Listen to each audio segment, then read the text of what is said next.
Abra sua Bíblia, irmão, na carta de Paulo aos Romanos, capítulo 1. Eu vou ser bem breve, tentar ser bem objetivo. Carta de Paulo aos Romanos, capítulo 1.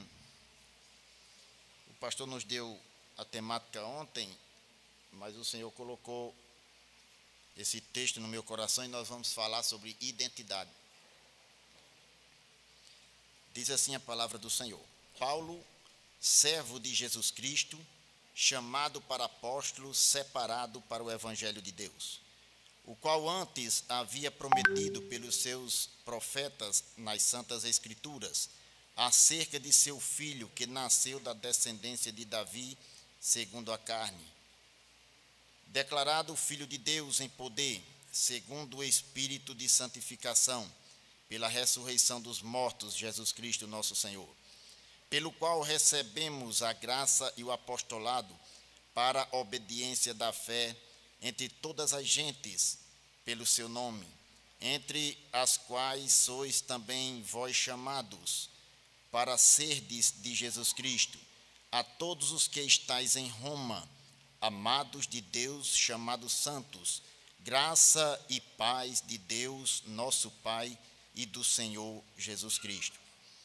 Volte seus olhos para o verso 1, onde nós iremos fundamentar mais a nossa mensagem da parte de Deus. Paulo, servo de Jesus Cristo, chamado para apóstolo, separado para o Evangelho de Deus. Dê mais um pouquinho de retorno, querido, por favor. Queridos, Paulo, quando escreveu esta epístola, ou melhor, carta, há uma diferença entre carta e epístola em virtude dos elementos que a gente a distingue. Uma carta, ela possui 5 elementos: o remetente, o destinatário, uma saudação inicial, uma saudação final e o corpo da carta.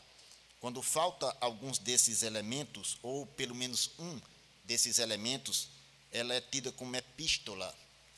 Paulo, quando escreve para a igreja de Roma, ele escreve com o desejo de ir visitar aquela igreja. Essa igreja, existe algumas hipóteses como ela foi fundada. A hipótese mais provável é a que se encontra no texto de Atos, capítulo 2, versículo 10. Quando no dia de Pentecostes, diz o texto, que no dia de Pentecostes, cumprindo-se o dia de Pentecostes, estavam todos reunidos no mesmo lugar.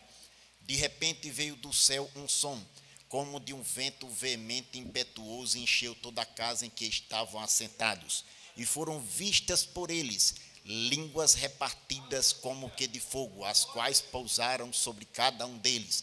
E todos foram cheios do Espírito Santo e começaram a falar em outras línguas, conforme o Espírito Santo lhes concedia que falasse.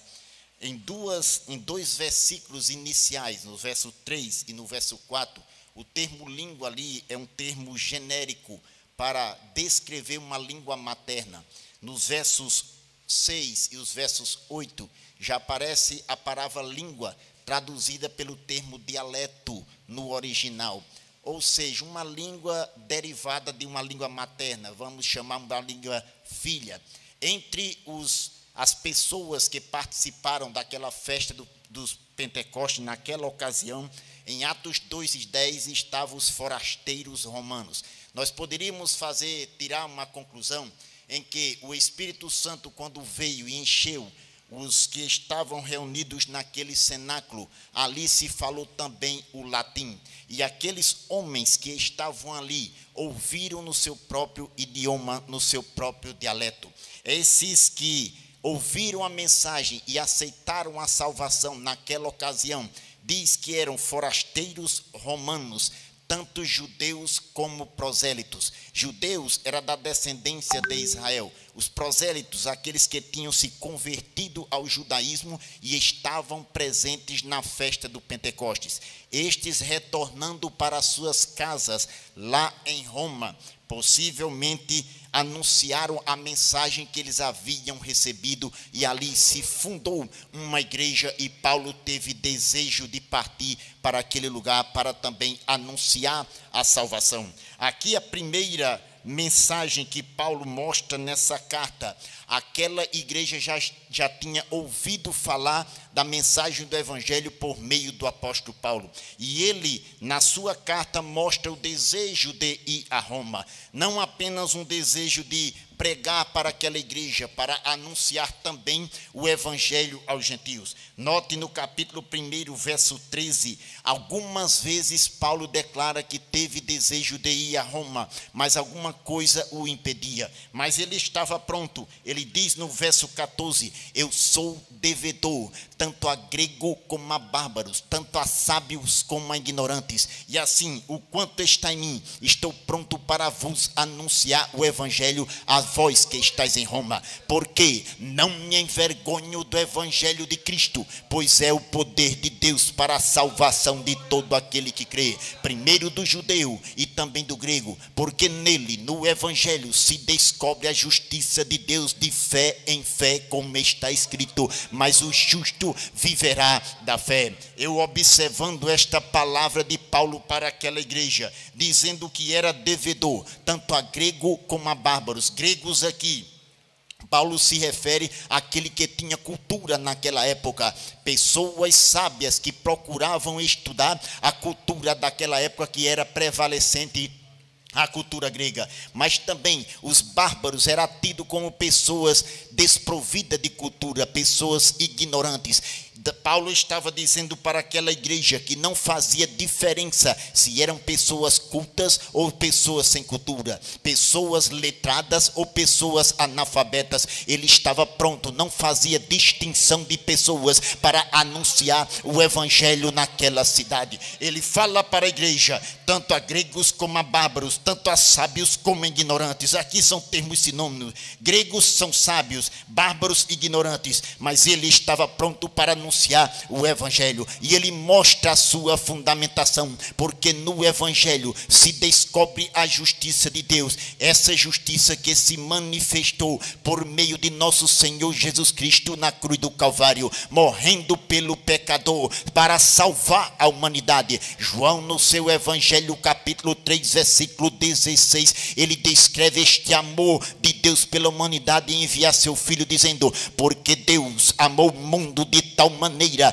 que deu o seu Filho unigênito, para que todo aquele que nele crê não pereça, mas tenha a vida eterna. Foi por esse amor que o próprio Deus se fez homem e morreu pela humanidade. Eu quero acreditar que aqui nesta noite todos estão entendendo o amor de Deus pela igreja, o amor de Deus pela humanidade, que Cristo Jesus morreu por nós, sendo nós ainda pecadores. Paulo escreveu dizendo, eu estou pronto. Será que nós que entendemos este amor de Deus, entendemos o que Cristo fez por nós, temos também condição de dizer que estamos prontos para anunciar o Evangelho? Pode ser sábio, pode ser ignorante, pode ser grego, pode ser judeu, pode ser com pessoas de cultura, alta cultura, letrada, mas também para pessoas desprovidas de conhecimento. Podemos dizer, como disse o apóstolo Paulo, eu sou devedor e estou pronto para vos anunciar o Evangelho. Eu quero perguntar esta noite, quantos aqui estão que podem dizer que está pronto para anunciar o Evangelho? A igreja do Senhor tem esta responsabilidade. A primeira coisa que Paulo faz é se identificar. Primeira coisa, ele diz, Paulo, servo de Jesus Cristo. A identidade de Paulo era um serviço de escravo voluntário. Ele estava escrevendo para uma igreja em uma cultura helenizada, uma cultura que conhecia muito bem o que era escravidão, no mais sentido literal da palavra. Uma cultura que sabia muito bem qual era o serviço do escravo. Mas quando Paulo, ele emprega esta palavra, dizer servo de Jesus Cristo, ele não estava falando de um serviço de um escravo de maneira imposta pelo seu senhor, mas ele se sentia na obrigação, como uma pessoa salva, como um sentimento de devedor. Por isso que ele emprega esta expressão no verso 14, eu sou devedor. e sou servo de Jesus Cristo. Estou pronto para obedecer. Na lei de Moisés, lá em Êxodo capítulo 21, quando um servo servia a seu senhor, judeu, hebreu, por 6 anos, no 7º ele saía forro. Diz o texto que se ele tivesse chegado somente com seu corpo, ele sairia. Se ele tivesse recebido uma mulher e dela gerasse filhos do seu senhor, ele saía forro somente com seu corpo, porque a mulher e os filhos pertenceriam ao seu senhor. Mas se ele expressivamente dissesse assim: eu amo a meu senhor, amo a minha mulher, amo a meus filhos, não quero sair forro, voluntariamente e expressivamente dissesse, o seu senhor levava ele para a porta do templo, para os juízes, ali lhe furava a orelha com uma sovela e ele serviria para sempre. É neste sentido que Paulo emprega aqui. Não era um serviço de servo por obrigação, não era um serviço de servo por imposição, mas era um serviço de servo voluntário. Voluntário. Paulo, servo de Jesus Cristo. E olha a expressão no texto que acabei de citar. O servo dizia: eu amo a meu Senhor. Mas também dizia: eu amo a minha mulher e amo a meus filhos. A família. E ele se voluntariava a servir para sempre o seu Senhor. Era essa a expressão que Paulo usava aqui. Paulo, servo de Jesus Cristo. Em Gálatas capítulo 2, versículo 20, Paulo emprega uma expressão para dizer e esclarecer como ele servia a Jesus Cristo.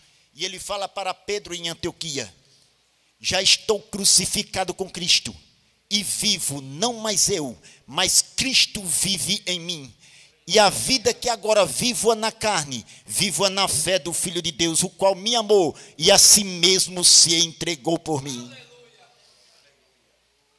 Em Filipenses 1:21, Paulo diz que o seu serviço a Cristo era de forma voluntária, mas ele vivia aqui para servir ao Senhor, mas tinha desejo de estar com Ele na glória. Ele fala dessa maneira e expressa para a igreja: em ambos os lados estou em aperto, porque tenho desejo de estar com Cristo, mas por necessidade de vós, permaneço na carne. E tinha essa dupla missão, ou duplo desejo. Queria estar, partir com Cristo, mas por necessidade da obra. Se a obra desse fruto, queria estar aqui para servir. Bendito seja o nome do Senhor. E ele tinha um exemplo, e o maior exemplo era do próprio Senhor, que Paulo pregou para aquela igreja. Em Filipenses capítulo 2, ele começa dizendo a expressão sentimental que movia ele a fazer a obra, e a igreja deveria fazer o mesmo.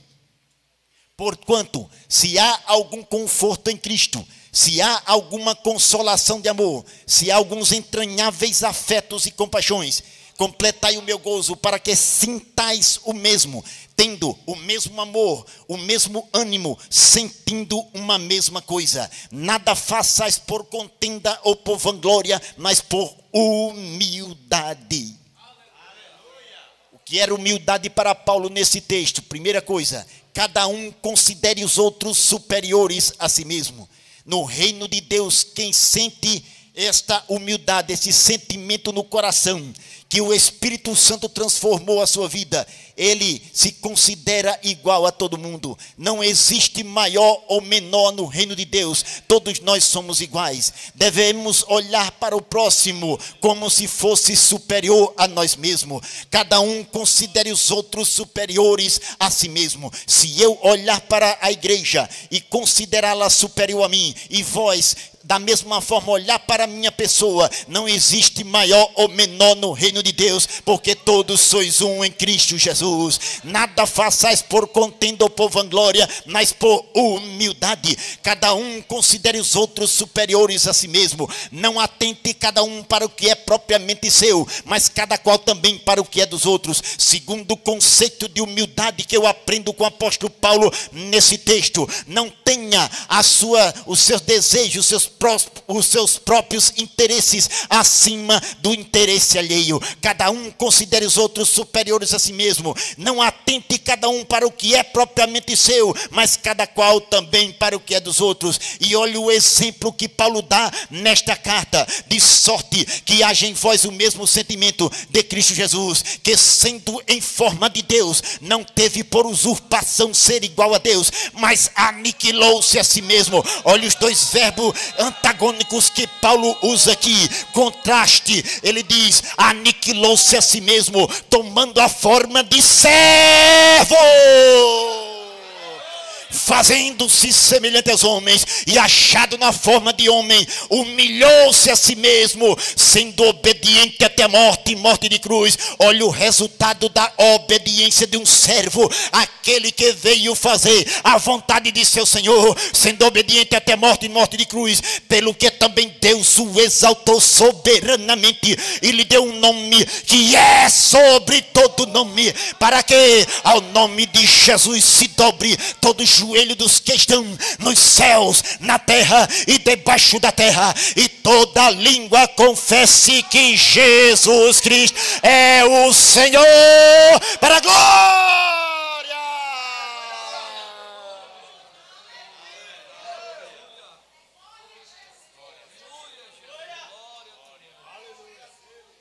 Para a glória de Deus Pai. Se Ele é Senhor e nós somos servos, será que temos a compreensão do sentimento legítimo do que é um serviço voluntário,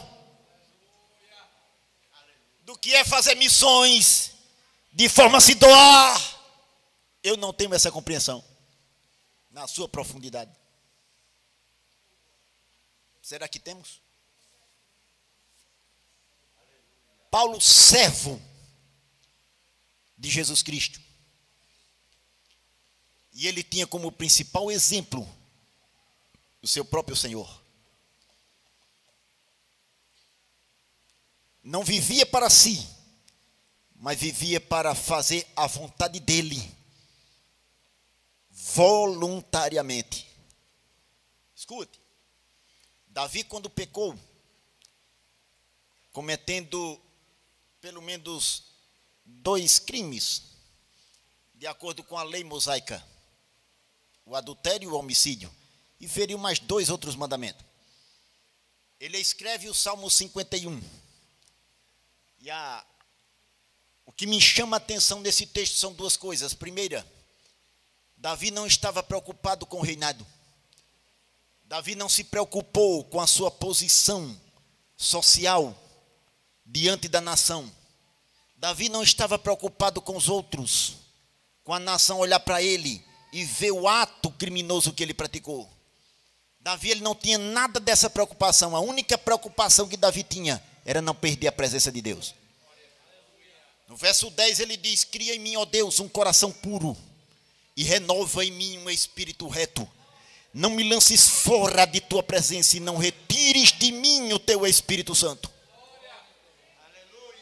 Torna a dar-me a alegria da tua salvação e sustém-me com um espírito voluntário.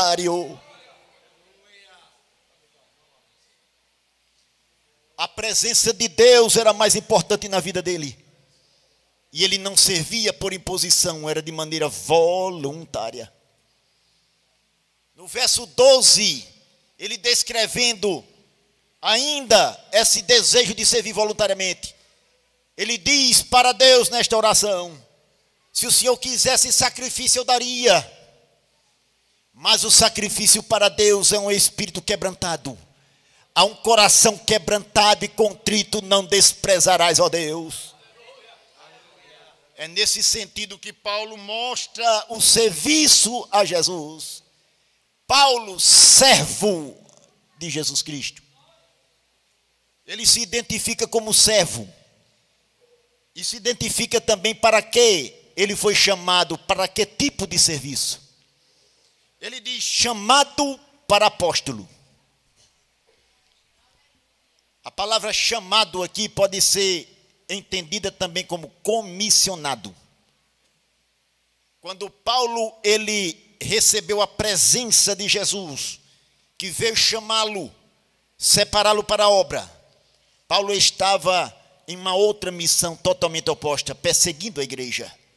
Vocês já conhecem a história, mas eu gostaria de citar, pelo menos o testemunho que Paulo dá de sua chamada, lá em Atos capítulo 26, versículo 14. Diz Lucas, narrativa, e caindo nós todos por terra, ouvi uma voz que me falava, e em língua hebraica dizia, Saulo, Saulo, por que me persegue? E eu disse, quem é, Senhor? E ele disse, eu sou Jesus a quem tu persegue. Mas levanta-te e põe-te sobre os teus pés, porque para isso te apareci, para te pôr por ministro e testemunha, tanto das coisas que viste, e como dasquelas pelas quais te aparecerei ainda, livrando-te deste povo e dos gentios a quem agora te envio, para das trevas os chamarem à luz, e do poder de Satanás a Deus, a fim de que recebam a remissão dos pecados e sorte entre os santificados pela fé em mim. Aleluia. Paulo diz expressamente que Jesus o chamou em língua hebraica. Nós vivemos em uma sociedade que querem distorcer a palavra de Deus. E eu vi há muitos anos atrás, até mesmo em cursos de teologia, que possivelmente a língua que Jesus falou foi o aramaico, por conta de filmes que vêm por ali, de textos apócrifos que querem distorcer a palavra de Deus. Não existia motivo para a Bíblia esclarecer de modo enfático que Jesus chamou Paulo em língua hebraica. Não deveria também o texto de Lucas 43, quando Jesus está na cruz, estava em 3 idiomas escrito, este é Jesus, o rei dos judeus, o hebraico, o grego e o latim. Este texto expressamente Jesus chama Paulo para uma obra, enviar ele aos gentios. Ele foi chamado apóstolo, ou seja, um enviado, um missionário, um comissionado em uma missão específica. Eu quero lhe chamar a atenção para a chamada tua diante do Senhor, para a igreja, exercer o seu serviço voluntário.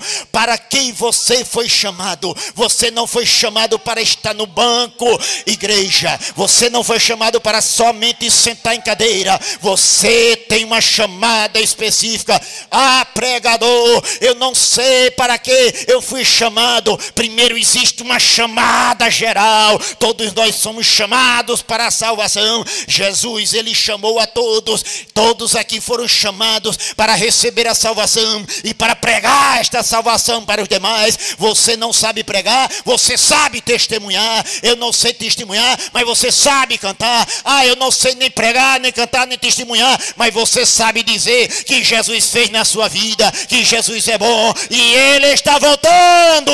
Quantos aqui podem receber esta palavra e podem adorar, bendizer, glorificar, exaltar o nome do Senhor?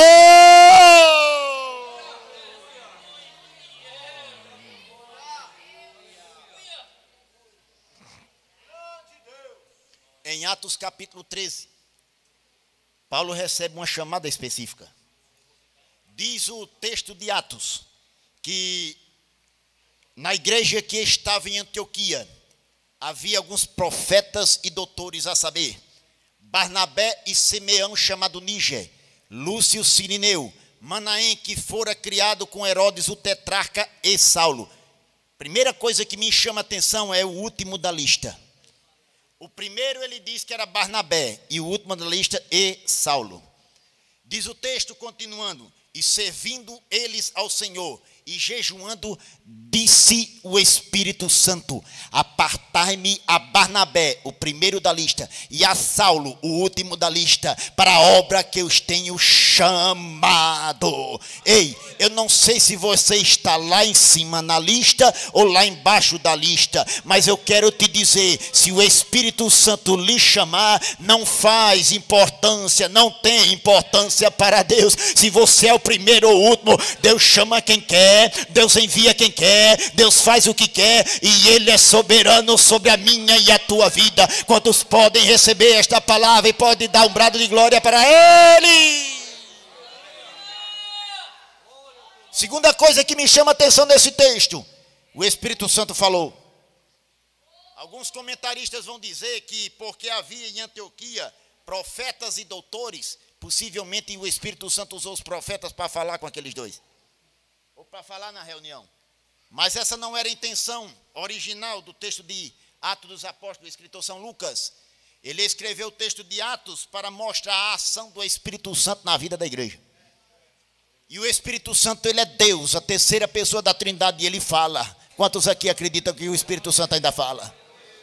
Me desculpem, senhores pastores, a expressão que eu vou utilizar aqui. Eu creio em indicações. Eu creio que Deus usa o homem para falar com o homem. Eu creio que Deus pode usar o pastor para separar alguém para a obra. Mas eu creio muito mais literalmente no que está na palavra. Eu creio nesse modelo. Foi assim que eu recebi a salvação. Foi assim que Jesus me chamou. O Espírito Santo falou, disse o Espírito Santo. Eu creio literalmente nesta mensagem. Você crê? Você quer que o Espírito Santo ainda fala? Apartai-me a Barnabé e a Saulo para a obra que eu os tenho chamado. Mais para frente, ele se identifica, mostra a sua missão para o que Jesus ele fez na sua vida. Depois identifica aquele que o chamou, verso 2, 3 e 4.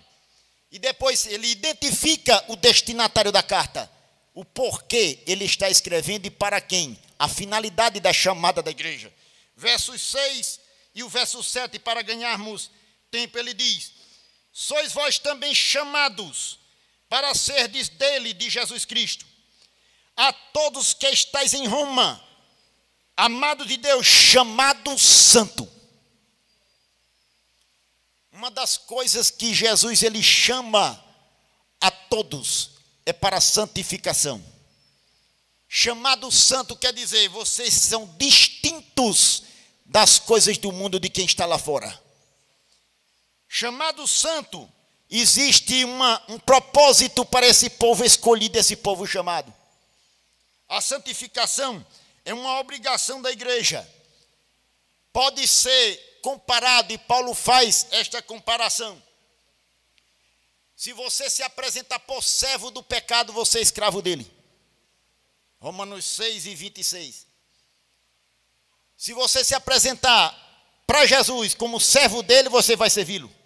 A quem vos apresentar por servos, servireis aquele quem vos apresentades. Se do pecado para a morte, ou da obediência para a justiça. E no versículo 23 ele diz: porque o salário do pecado é a morte, mas o dom gratuito de Deus é a vida eterna por Cristo Jesus, o nosso Senhor. Nós devemos nos apresentar, como Paulo diz aqui, santos para o serviço do Senhor. Em Hebreus capítulo 12, versículo 14. Segui a paz com todos e a santificação, sem a qual ninguém verá o Senhor. Sem a qual o que, igreja? Sem a santificação, ninguém verá o Senhor. O que o escritor aos Hebreus fala aqui, ele não está se referindo à paz, porque a paz não depende só de nós, depende do outro também. Depende da outra pessoa. Às vezes alguém não quer paz conosco e nós queremos com ele. Mas a santificação depende só de nós. É uma ação que nós escolhemos para o serviço do Senhor. Sermos distintos do mundo, separados do pecado. E Paulo diz aqui, Paulo, servo de Jesus Cristo, chamado para apóstolo, separado para o evangelho de Deus. É para este evangelho que Paulo foi chamado, que foi separado, foi santificado. O evangelho que é poder de Deus para a salvação de todo aquele que crê. É este evangelho que Paulo pregou a Roma, e que Roma lá tinha um chamado para ser santo, receber esta santificação por meio do evangelho, a justiça de Deus em Cristo por meio do evangelho. Na primeira carta do apóstolo São Pedro, capítulo 1, versículo 15: mas como é santo aquele que vos chamou, sede vós também santos em toda a vossa maneira de viver, porquanto escrito está: sede santo, porque eu sou santo. Bendito seja o nome do Senhor. Quantos aqui já receberam esta santificação em Cristo? A santificação é um estado, crente, quando a gente aceita a salvação em Cristo, e o Espírito Santo mora dentro da gente e nos impulsiona a pregar o evangelho, a fazer a vontade de Deus como servo. Fique de pé comigo, por favor.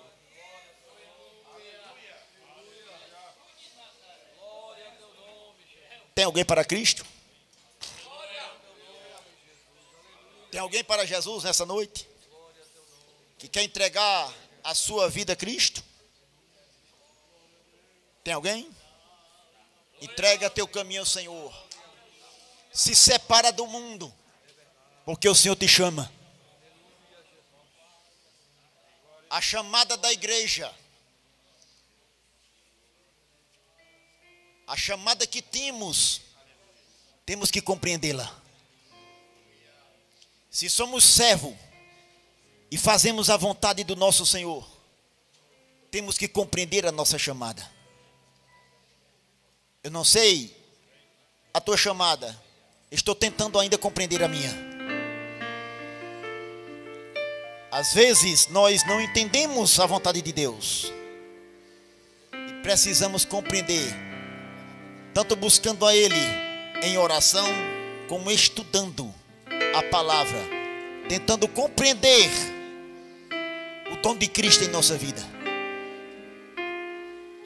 Não compreendo na sua plenitude, tenho noção bem direcionada do que Jesus pretende comigo.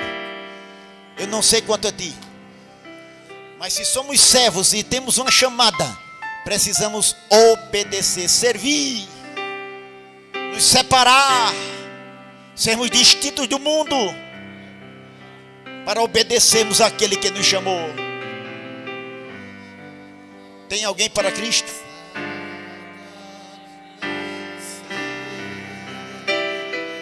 Se a noite escuro está, sua mão me... Tem alguém para Jesus? Basta que me toque, Senhor. Tem alguém para Jesus? Se não tem, que Deus o abençoe. Quero agradecer a Deus a oportunidade. Se alguém quiser ajudar a obra no campo, nos procure. Aqui na igreja também tem alguns exemplares, em nome de Jesus.